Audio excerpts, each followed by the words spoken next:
नवादा नालंदा के छौड़ा जींस कर दे दो ढीला गे। नवादा नालंदा के छौड़ा जींस कर दे दो ढीला गे। आगे गया जिला के छौड़ा मगहिया कर दे दो ढीला गे। गया जिला के छौड़ा मगहिया कर दे दो ढीला गे। शेखपुरा जामुई के मरदा होबो है रंगीला गे।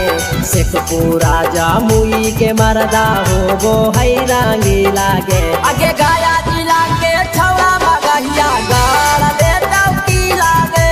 गया जिला के छौड़ा मगहिया कर दे दो ढीला गे।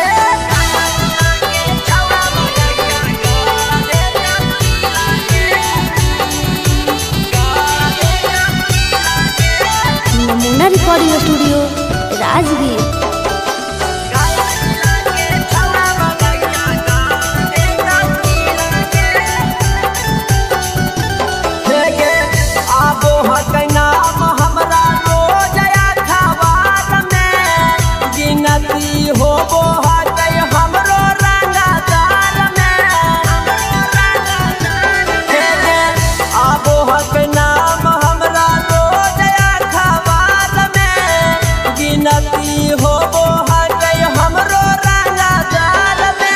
काहे करोही मुहमा छौरी अपन चमकी लागे।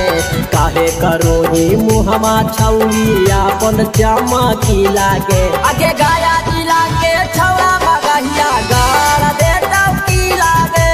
गया जिला के छौड़ा मगहिया कर दे दो ढीला गे।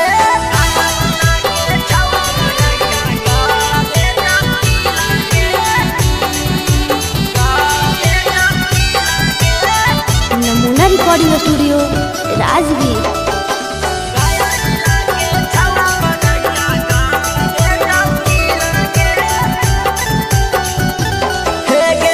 हमारा से उलझल छौरी पार जैतौ महंगा।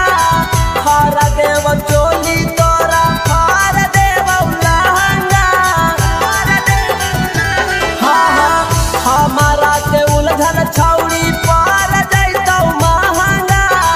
हर देव चोली तोरा फार देव लहंगा। आगे राजा देव रसिया के नाटहा कौठी लागे।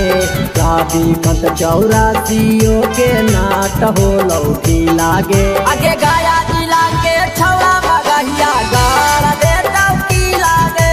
गया जिला के छौड़ा मगहिया कर दे दो ढीला गे।